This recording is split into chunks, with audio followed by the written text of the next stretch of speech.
fall. Nice rainy day. Dawn, could you please do the public comments? Sure. Should I do the roll call first? Roll call first, thank you. Very good.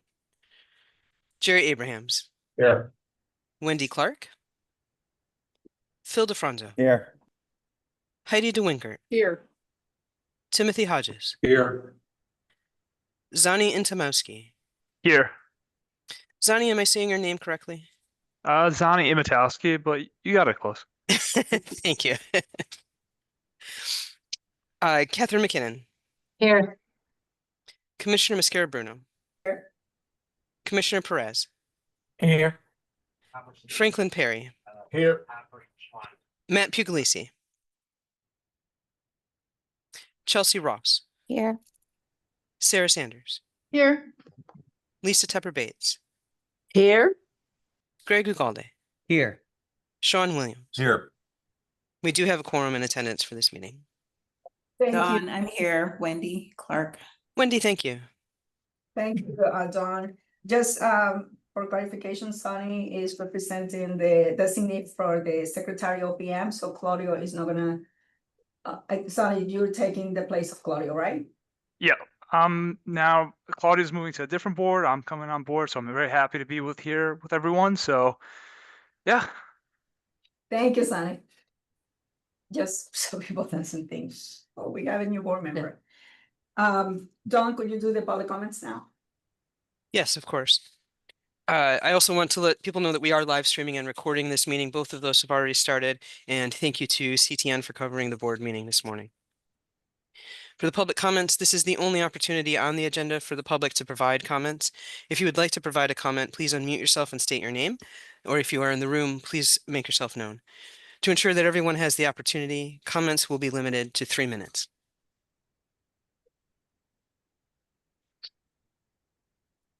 Hearing no request for public comments, the public comment period has now ended. Commissioner, back to you.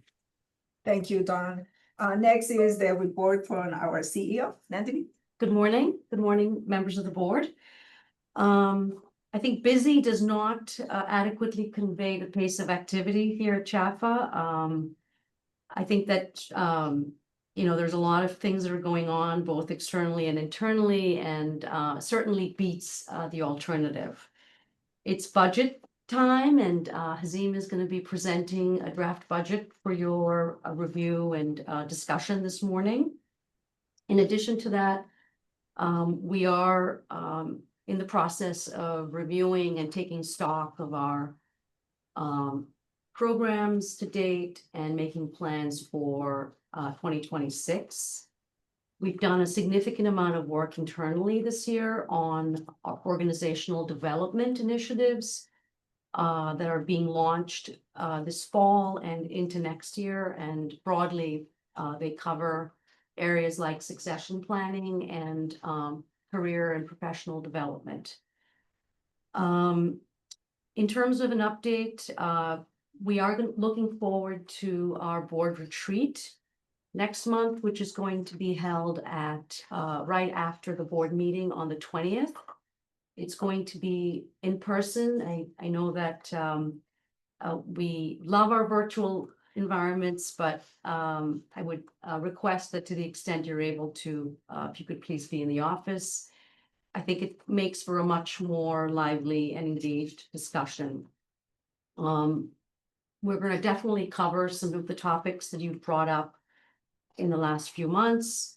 One of the topics we're looking to cover has to do with CHFA's future workspace.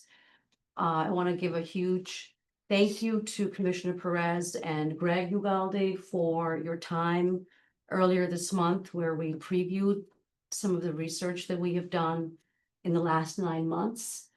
We definitely benefited from their expertise and guidance. We owe them some materials that they have asked for, which we intend to provide in short order. But the goal would be to provide a status update on the future workspace plans with the entire board at the retreat, and hopefully get some input from the full board in terms of next steps. We also want to talk to you all about where we are with our goals for the year, and we have key performance indicators. I think for the most part, you will be pleased with the progress we have made in the achievement of those goals. And we want to also bring forward discussions around cost and cost containment. A lot of work has been done to date. There's more work to do, as always. But as you know, this has been a matter that has come before the board. The board has expressed an interest in knowing more about what drives cost, what types of actions we can take as a state, as an agency. And NCSHA, which is the trade organization for CHFA, has also been in conversations with some of the largest developers in the country. And they have made some draft recommendations for us to consider around both housing policy priorities that could reduce total development cost, as well as procedure and process changes. You'll be happy to know that many of the policy priorities that they have recommended, CHFA has already addressed in this year's QAP, which mostly applies, of course, to the competitive program, the 9% program, but we are taking other steps internally, and also in concert with the Department of Housing, in looking at our processes, as well as rewriting our operating system software program that will benefit not only the CHFA process and bring about significant efficiencies, but also will provide that same benefit to the development community. So more to come on that. I want to preview something for you quickly. I've been talking briefly with the commissioner about some of the needs that are out there around capacity building and training. A couple months ago, we brought before you a request to provide pre-development capital for supportive housing portfolio properties that had been financed by the state 20 years ago that were in need of rehab or certainly a capital needs assessment. We have since seen that there's significant need in that portfolio for training and development and study, and so we're looking at creating a pool of funds drawn from our net revenues to address technical assistance and training so that we can be responsive and be predictable in terms of providing that sort of support to the development community as well as our own portfolio.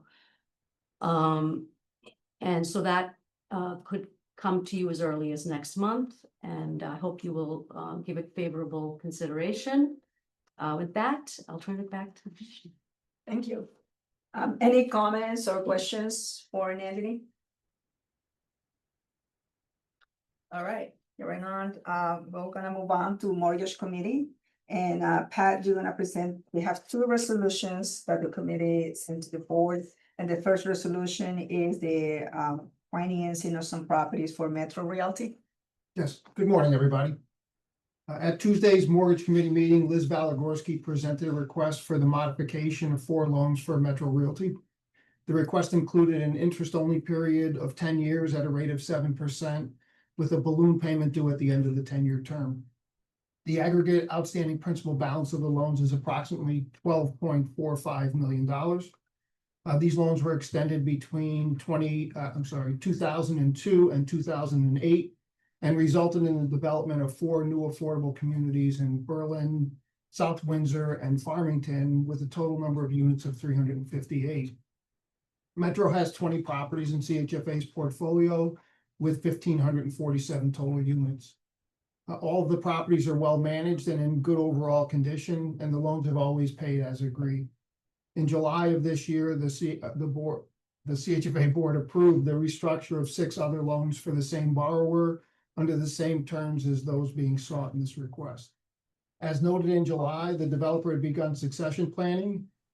These two groups of loans have reached the point in their amortization where the majority of the monthly P&I payment is going towards principal, which creates taxable income for the entities.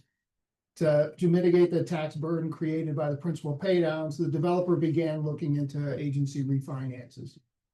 CHFA approached the owner and asked for an opportunity to address its financing needs. In addition to the first 6 loans, we proposed the modification of these 4 loans, converting them to the interest only for the 10-year period with balloon payments.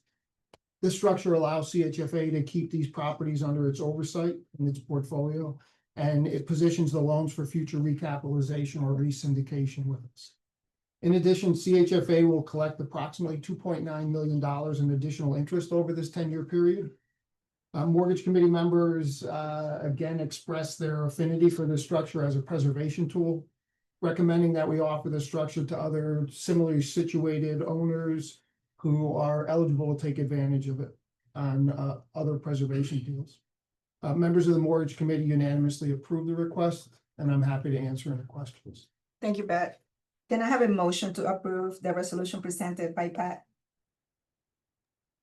So moved, Second, Lisa? Moved by- second, Greg. by Greg. Any comments or questions? Hearing none, Dawn, could you please do roll call? Of course. Jerry Abrahams, Aye. Wendy Clark, Yes.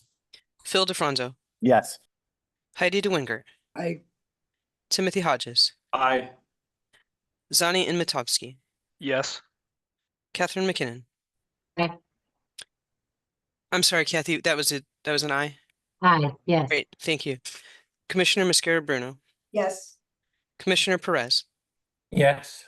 Franklin Perry, Yes. Matt Puglisi, Chelsea Ross, Yes. Sarah Sanders, Aye. Lisa Tepper Bates, Aye. Greg Ugalde, Aye. Sean Williams. Yes. The vote passes unanimously. Motion carries. Thank you, Dawn. Pat, the next resolution is the amendment to for the Kensington Square project. Could you go ahead?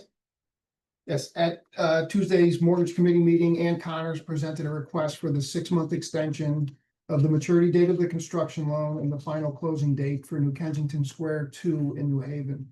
In addition, Ann also requested approval to reduce the total number of units at the project from 96 to 92. This request is being brought to the mortgage committee and board as this is the 3rd request for extension on this project. Financing was approved by the CHFA board in March of 2022, and the deal closed in September of 2022. In March of 2024, a fire resulted in the complete destruction of one of the project's buildings and heavy damage to 2 adjacent buildings. The affected buildings had been close to completion, and the project was significantly set back, both in terms of time and cost, and 4 tax credit units were permanently lost.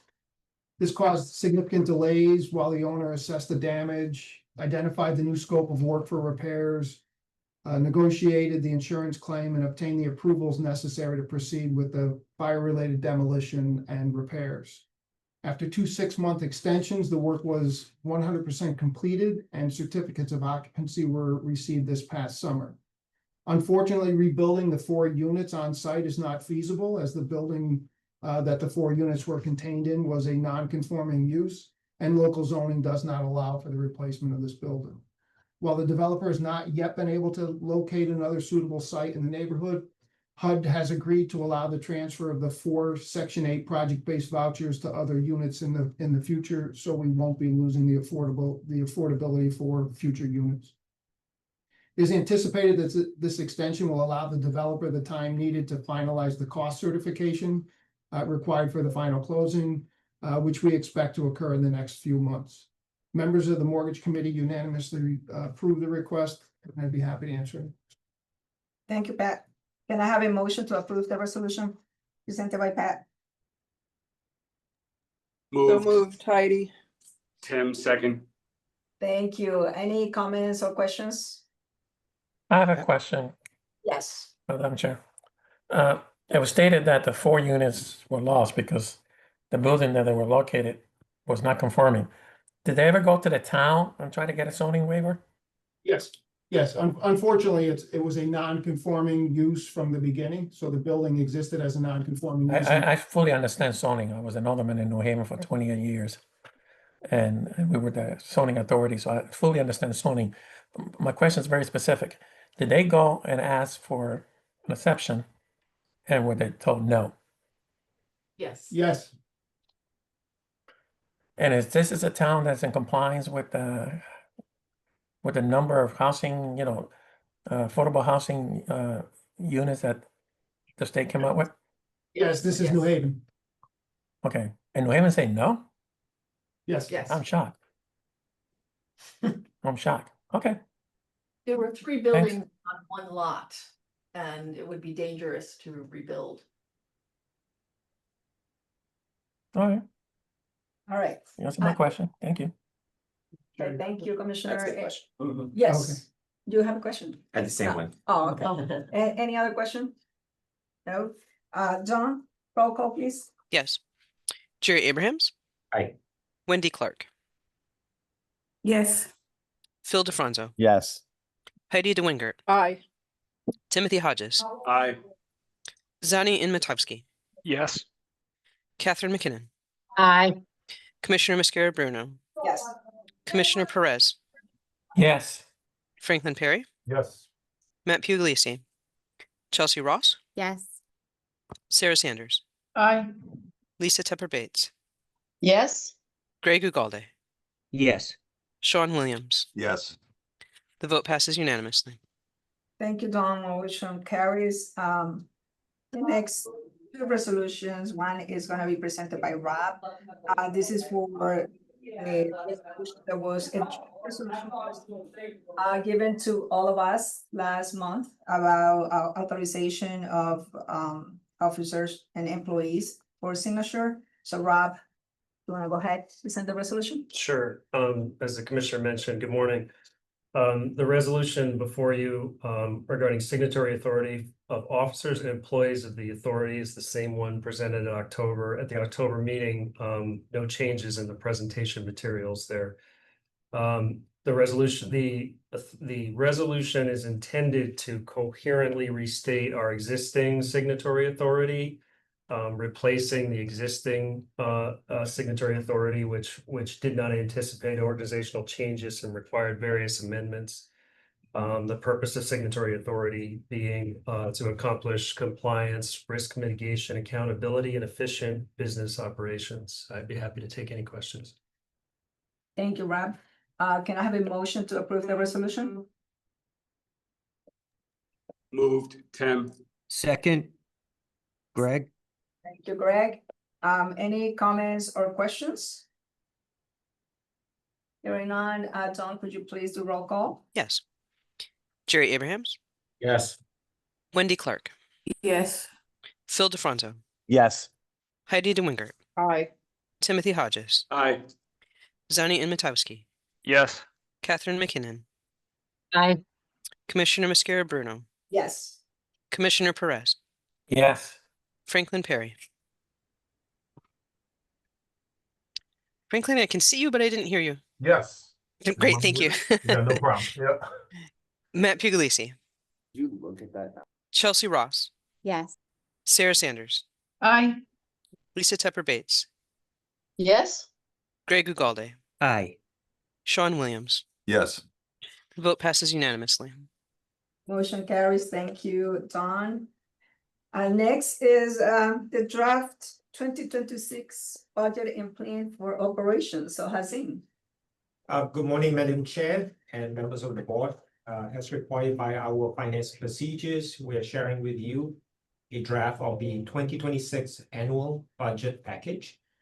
We plan to present the final version at the November board meeting or on November 20th. To prepare the operating budget, we use a zero-based approach, which means we will reset and start the new year at zero. We group all operating budget line items into 3 categories to help track cost drivers. The main drivers are salaries and benefits, general and administrative for ongoing expenses, and general and administrative for capital expenses. Since the operating budget is a function of CHFA's productivity, the annual budget presentation is broken down into 4 major sections. A recap of year-to-date financial activities, annual budget highlights and assumptions, lending plan or resource deployment, and itemized explanation. If you refer to the who's piloting the memo? I am Hazim. This is Dawn. Okay, Don, can you go to the next page, please? Okay. So if you refer to this particular section, the year-to-date financial activity section, item 1 summarizes the interest rate environment. Items 2 through 4 provide a recap on CHFA bonding activities. So this talks about the usage of private activity bond by the cap, recycling prepayments along with taxable bonds. Item 5 through 12 reflects CHFA's lending, multifamily, and homeownership activities. And finally, item 13 through 15 refers to CHFA's balance sheet and income statement position. Next page, under the annual budget highlight section, items 1 through 4 summarize the budget based on cost drivers. Items 5 through 10, which correspond to the lending plan, describe current year 2026 planned activities that would be supported by the budget. In summary, we are proposing a budget totaling 48 million, which consists of the following: 34.2 million for salaries and benefits, 12.7 million for general and administrative ongoing expenses, and 1.1 million for general and administrative capital expenses. This is to support 1.1 billion in homeownership and 200 million in multifamily general obligation lending, plus other governmental program activities, which we project to occur in 2026. Salaries and benefits budget assumes 148 full-time employees, and it includes a 4.5% set aside for COLA and merit.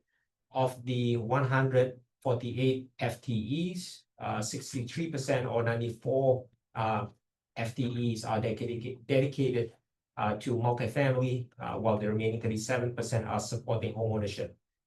Fringe rate is expected to be around 82%. Ongoing expenses budget is 456,000 lower than the prior year budget. This is based on the expectation that certain third-party services are no longer required, and the loss mitigation budget is sufficiently funded. Lastly, capital expenses budget is 1.1 million, or 3.9 million lower than last year. Since management is planning to present a comprehensive plan on 999 West Street at a later date, we did not include any new funding for the building. As mentioned earlier, we plan to present the final version at the November meeting. That you have reviewed the package, feel free to forward any questions or comments you have to Nandini or myself, and I'll be happy to take any feedback from you right now. Thank you, Hazim. Any questions for Hazim?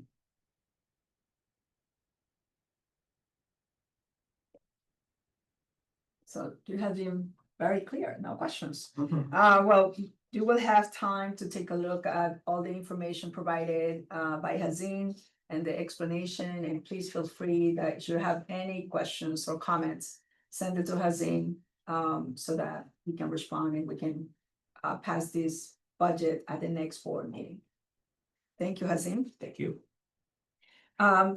Next is our consent agenda. If I can have a motion to approve the consent agenda. Motion to approve, Greg? Thank you, Greg. Can I have a second? I'll second Jerry. Second. Thank you, Jerry. Thank you, Lisa. Any comments or questions on the consent agenda? Hearing none, John, could you do roll call, please? Yes. Jerry Abraham, Yes. Wendy Clark, Yes. Phil DeFranco, Yes, sorry about that. no problem. Thanks, Phil. Heidi DeWinger, Aye. Timothy Hodges, Aye. Zani Inmatowski, Yes. Catherine McKinnon, Aye.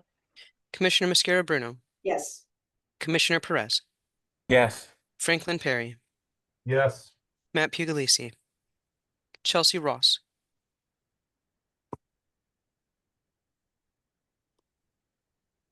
Chelsea, I'll come back. Sarah Sanders, Yes. Lisa Tepper Bates, Aye.